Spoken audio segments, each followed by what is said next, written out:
अस्सलाम बच्चों आज हमारे पास जो है लेक्चर नंबर 7 है और आज के लेक्चर में हमने जो है वो इलेक्ट्रोस्टैटिक्स का एक बहुत ही इंपॉर्टेंट लॉ जो है वो डिस्कस करना है जिसको हम कहते हैं Coulomb's law.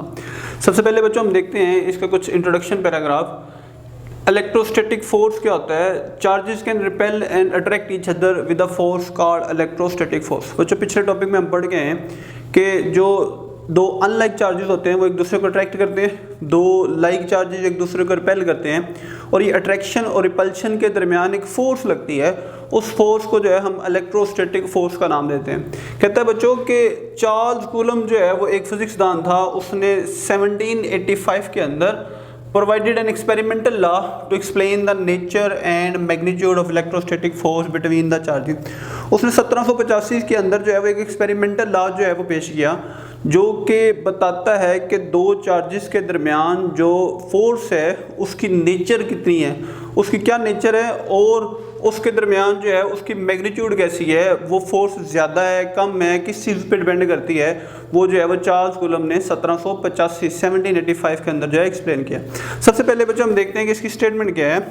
The magnitude of electrostatic force between 2 point charges. 2 point charges है बच्चों, हमारे पास Q1 एक पॉइंट चार्ज है और एक Q2 पॉइंट चार्ज है। इन दोनों के दरमियान जो है वो फोर्स ऑफ अट्रैक्शन या फोर्स ऑफ रिपल्शन लगेगी। अब इसकी जो मैग्नीट्यूड है जो इन दोनों पॉइंट चार्जेस के दरमियान लग रही है, कहता है is directly proportional to the product of magnitude of this charges. ये चार्जेस कितने बड़े हैं उनकी प्रोडक्ट लेंगे और उस प्रोडक्ट की वैल्यू जितनी ज़्यादा आएगी ये फोर्स जो है उसके प्रोडक्ट के डायरेक्टली प्रोपोर्शनल है, एक फैक्टर। और दूसरा फैक्टर है is inversely proportional to the square of distance between them.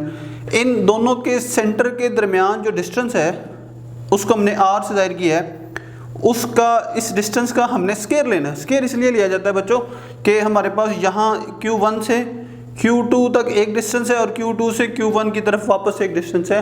इस वजह से जो है दो चार्जेस के लिए जो है हम स्क्वायर ऑफ द डिस्टेंस लेते हैं। कहते हैं जितना ज़्यादा फासला होता जाएगा, ये हमारी कॉमन ऑब्जर्वेशन है, उतनी कम फोर्स जो है उन दोनों चार्जेस के दरमियान लगेगी। मिसाल के तौर पे हमारे पास जो है वो दो मकनातीस हैं, उन मकनातीस जो है वो साइज़ जितना बड़ा होगा उतनी ज़्यादा फोर्स दोनों के दरमियान लगेगी और इसके अलावा वो जितने ज़्यादा दूर होंगे उतनी जो है वो कम फोर्स जो है वो दोनों के दरमियान लगेगी।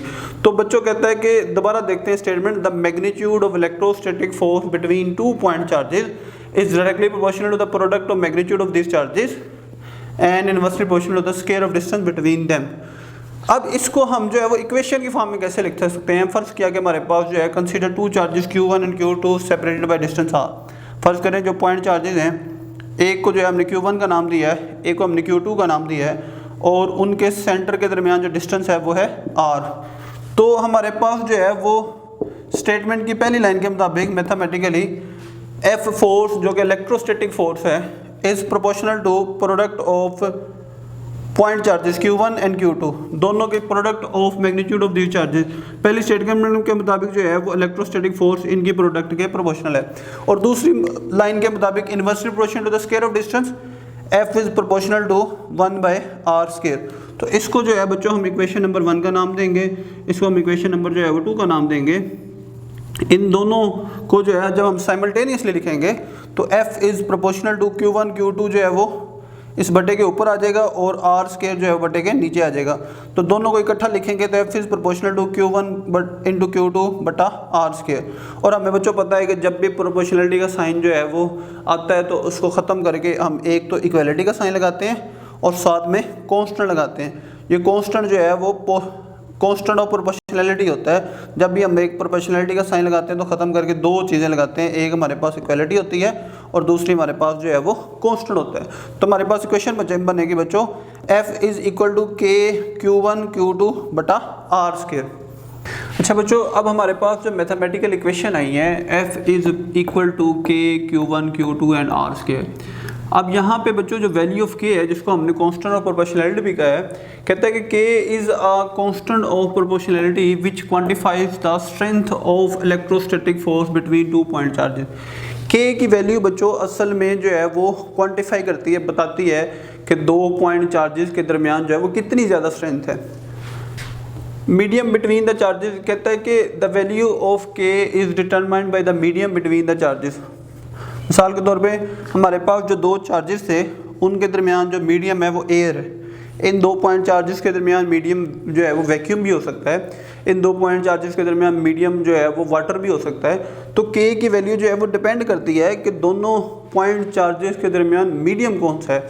और एयर के लिए जो है वो के की वैल्यू होती है 9 × 10⁻⁹ न्यूटन मीटर स्क्वायर पर कूलम स्क्वायर। यहाँ से हम जो है वो के का यूनिट भी ड्राइव कर सकते हैं। मिसाल के तौर पे बच्चों के के साथ जो है अगर हमने के का यूनिट ड्राइव करना है तो आर स्क्वायर इधर डिवाइड हो रहा है, एफ के साथ जाके मल्टीप्लाई हो जाएगा।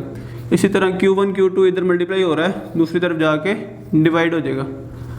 तो यहाँ से बच्चों हमें पता है कि जो हमारे पास फोर्स है उसका यूनिट होता है न्यूटन, आर डिस्टेंस है, आर का स्क्वायर है तो इसका यूनिट हो गया बच्चों मीटर का स्क्वायर, और एक चार्ज का यूनिट होता है कूलम। तो चूँकि हमारे पास 2 चार्जेस हैं तो यहाँ से जो है कूलम स्क्वायर बटे में है इसलिए -2 आ जाएगा। तो के की वैल्यू बच्चों है 9 × 10⁻⁹ न्यूटन मीटर स्क्वायर पर कूलम स्क्वायर फॉर एयर के लिए। अब पॉइंट चार्जेस क्या होता है, कहता है कि जो कूलम्स का लॉ है वो एप्लीकेबल होता है पॉइंट चार्जेस के लिए। पॉइंट चार्जेस का मतलब ये मतलब है कि जो 2 चार्जेस जिनके दरमियान हम जो है ये फोर्स ऑफ अट्रैक्शन जो है मालूम कर रहे हैं या इलेक्ट्रोस्टैटिक फोर्स मालूम कर रहे हैं, उन 2 चार्जेस का डिस्टेंस इंतहाई छोटा होना चाहिए कंपेयर टू देयर डिस्टेंस। मिसाल के तौर पे अगर इन 2 चार्जेस के दरमियान जो आर की वैल्यू है, डिस्टेंस की वैल्यू है वो 100 मीटर है, तो अगर हमारे पास जो है इनका साइज़, अपना साइज़ जो है वो तकरीबन उसका डायमीटर 1 मीटर हो, तो हम ये कहेंगे बच्चों कि ये हमारे पास जो चार्जेस हैं ये पॉइंट चार्जेस हैं, क्योंकि इनका जो डायमीटर है वो उनके दरमियान डिस्टेंस से 100 टाइम्स कम है। तो कहता है बच्चों Coulomb's law is applicable primarily to the point charges whose sizes are, वो चार्जेस जिनके अपने साइज हैं, आर नेग्लिजिबल, वो इंतहाई छोटे होते हैं compare to the distance separating them, उनको अलहदा करने वाले डिस्टेंस की निस्बत। तो ये बच्चों हमारा जो है वो आसान सा टॉपिक है कूलम्स लॉ। ये जो है वो इसके बोर्ड में आने के चांसेस, चूँकि आपकी बुक में जो है इसने इंतहाई प्रिसाइज करके लिखा हुआ है तो शॉर्ट क्वेश्चन के तौर पर पूछ सकता है, लेकिन अगर आपको लॉन्ग क्वेश्चन आएगा तो आप जो है वो स्टेटमेंट लिखेंगे, इलेक्ट्रोस्टैटिक फोर्स की डेफिनेशन लिखेंगे, उसके बाद इक्वेशन लिखेंगे, उसके बाद जो है वो एक अलग हेडिंग के साथ जो है वो के को डिफाइन करेंगे, और लास्ट में जो है बच्चों आप पॉइंट चार्जेस को जो है डिस्कस करेंगे। के की वैल्यू भी लिखेंगे, इसके मीडियम के ऊपर जो है डिपेंड करती है, और मुख्तलिफ मीडियम्स के लिए के की वैल्यू जो है वो मुख्तलिफ होती है। तो यहाँ पे बच्चों जो है हमारा लेक्चर नंबर 7 जो है वो ख़त्म होता है।